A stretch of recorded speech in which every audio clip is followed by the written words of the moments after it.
Let me paint a story for you, just real quick. Have you ever had this experience where, just at random, you and someone you know, maybe a friend or a family member, just stumble across a movie at what is basically pure random? There was no predetermined reason. You and the person you care about just maybe saw the poster or stumbled across it online and went, yeah, we got 90 minutes to lose. We'll just watch this. And then find one of your favorite movies ever made, if not one of the most insane movies you've ever seen.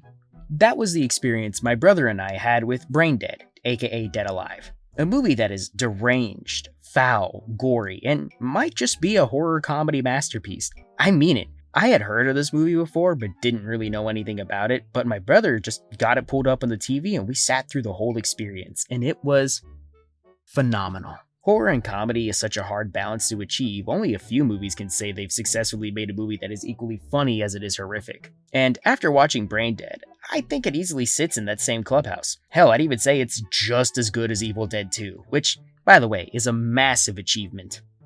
So, come along with me as I tell you about the crazy story of Braindead, and why you please need to watch this movie. Before we hop into the movie itself, I think it's a good idea to talk about the production history. Speaking of that, the director of this movie is Peter Jackson.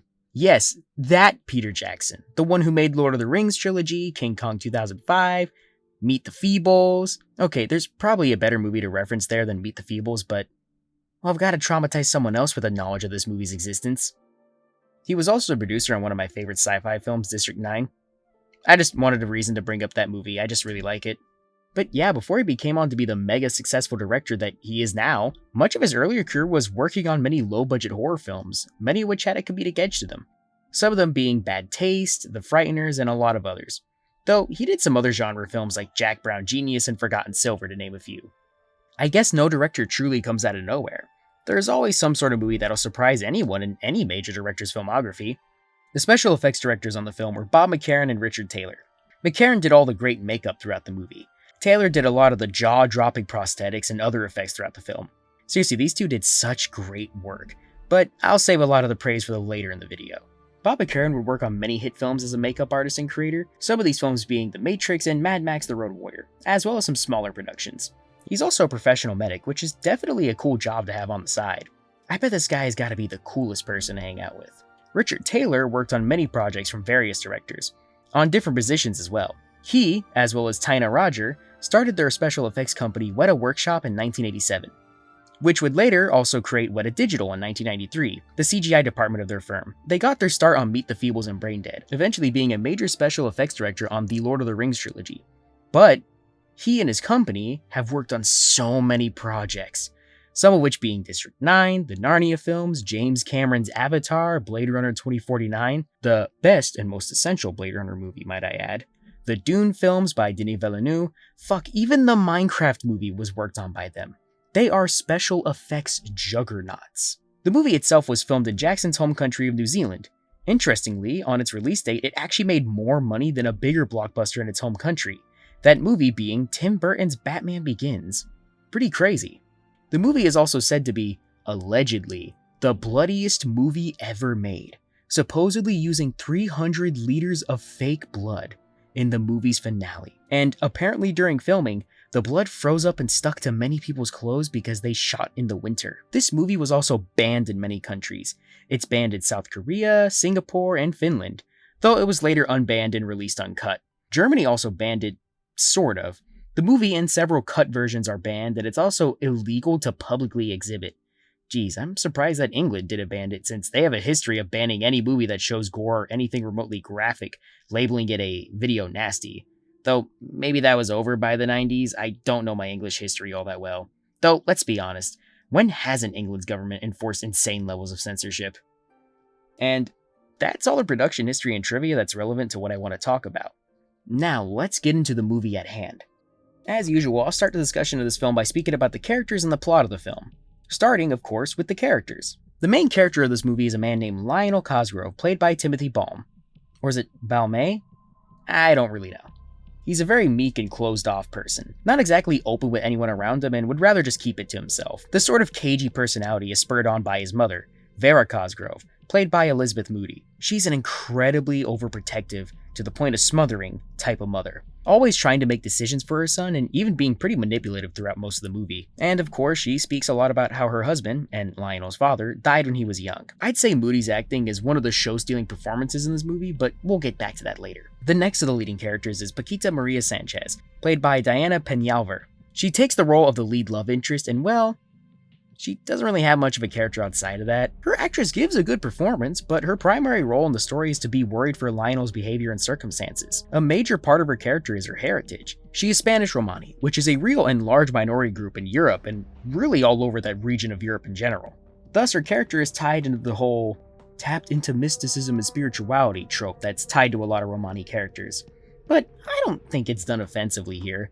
Of course, I am not Romani in the slightest, so I can't say much of its level of offense, but for me personally, the movie handled it with about as much grace as I think a zany horror film could.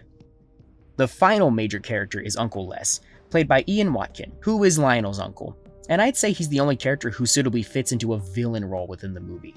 I mean, he's probably one of the scummiest characters I've ever seen on film. He's just so cocky, self-indulgent, and far too handsy with women for his own good. As for the plot of this movie, it's a deceptively simple thrill ride. You see, this is a zombie movie and it tends to follow a lot of the subgenre's tropes. However, it either tackles them in a completely absurd way or in a way that I haven't really seen before. Allow me just to lay out the premise. In the year 1957, yes, this movie's a period piece, I forgot to mention that earlier, a New Zealand zoo official and his team steal a Sumatran rat monkey from Skull Island. Yeah, that Skull Island. The same one from King Kong? Apparently, this horrifying monstrosity is made by monkeys being, they're made by rats forcing themselves onto monkeys, and somehow that creates this creature. Thus, these hybrid creatures carry some sort of unknown plague. Oh, yeah, the rats also have plague when they do the nasty with the monkeys. Yeah, it's really weird.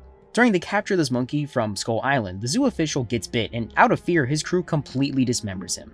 Of course, they still decide to take it to mainland because, well, a paycheck's a paycheck, you know what I mean? Anyways, Lionel is dating Paquita, and his mother is against that, to the point of spying on them during their date at the zoo, but she stands just a bit too close to the Sumatran rat monkey's enclosure and gets bit, where her response is to stomp in its head with her heel until nothing is left.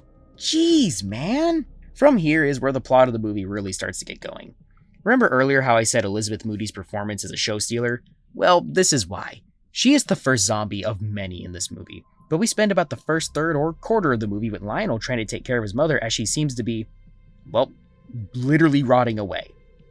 But this movie literally gets way out of hand from here. You think this movie goes one way and it'll provide at least 3 separate curveballs to what you think a zombie movie should look like. For example, there's a scene at about halfway through the movie that's set in a graveyard.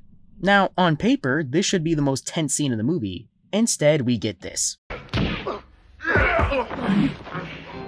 I kick ass for the Lord!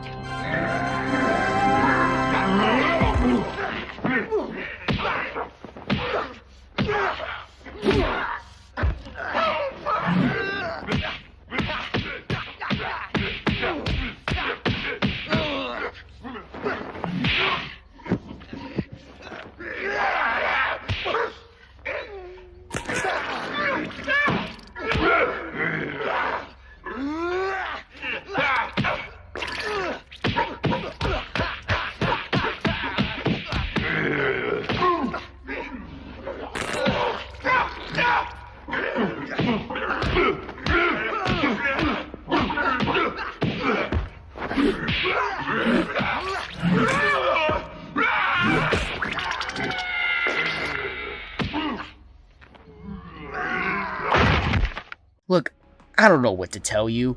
That's hilarious. That's comedy gold. I want to change lanes from this and talk about the direction and cinematography of the movie. It's beautiful. It reminds me a lot of Sam Raimi's best work.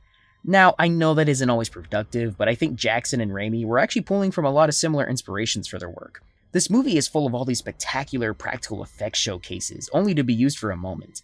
Yet, in my opinion, that really adds to the visual style of the film. The direction of the movie is also just expert at making things look as disgusting as they feasibly can. I, myself, haven't really been one to gag at much body horror. Usually at the age I am now, I just gawk at how wonderful and how the hell they even pulled off some of these effects. However, here, through the choice of angles as well as the makeup and prosthetics, it made my stomach churn, which is a damn feat of filmmaking in my opinion. It drew a response to me that I hadn't gotten from a film in really a long time. Speaking of the effects work, I'm gonna be honest, these are some of the best practical effects in all of horror movies. Everyone always talks about The Thing and The Fly and so on, and don't get me wrong, those movies are incredible, but I think this needs to enter the conversation too. Seriously, some of the most inventive and ingenious practical effects I've ever seen are in this movie. Like, one of the best effects in this movie I immediately think of is this one right here.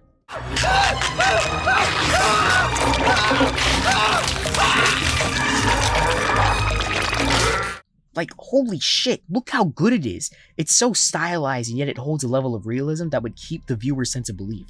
Also, I don't think I've ever seen a horror movie where an entire rib cage is pulled out of a man's chest. That's definitely creative. Another stunning practical effect is, spoiler incoming. Skip to the time code on screen. Did you do it? Okay, but if you don't like spoilers, you better move on. All right, 3, 2, 1. The massive animatronic of Lionel's mother at the very end of the movie. And interestingly, this is where we get into the overlying narrative of the movie, letting go of toxic relationships. Believe it or not, this movie wasn't just about gore, effects, and horror, but also the horror of learning to let some family go. Sure, it's shown through the metaphor of a magical zombie virus, but it really is about how sometimes there will be people in your life who will be toxic to you, and you have to let them go. We see Lionel throughout this movie trying to find his own sense of independence, but his mother is always finding some way to cut his wings and keep him to herself. And really, this informs all the actions he takes throughout the movie.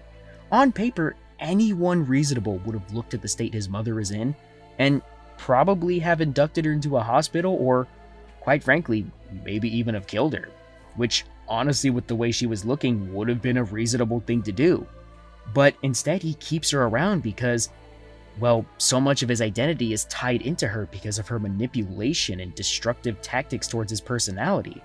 So, at the end of the movie, when he's finally just let go and ripped through like 1,000 zombies, he's finally willing to just be himself. And when he's really willing to do that and defy his mother and tell her about all the things that she did to him, he defeats her. And she explodes. But, you know, other than that, you get what I mean. But yeah, it's a pretty beautiful and surprisingly eloquent message to put into a movie that's so out there. You know what I mean? So, I completely get why this movie's a cult favorite. It's a phenomenal movie with tons of impressive gore effects. Hell, it probably has one of the best final acts in any horror film I've ever seen.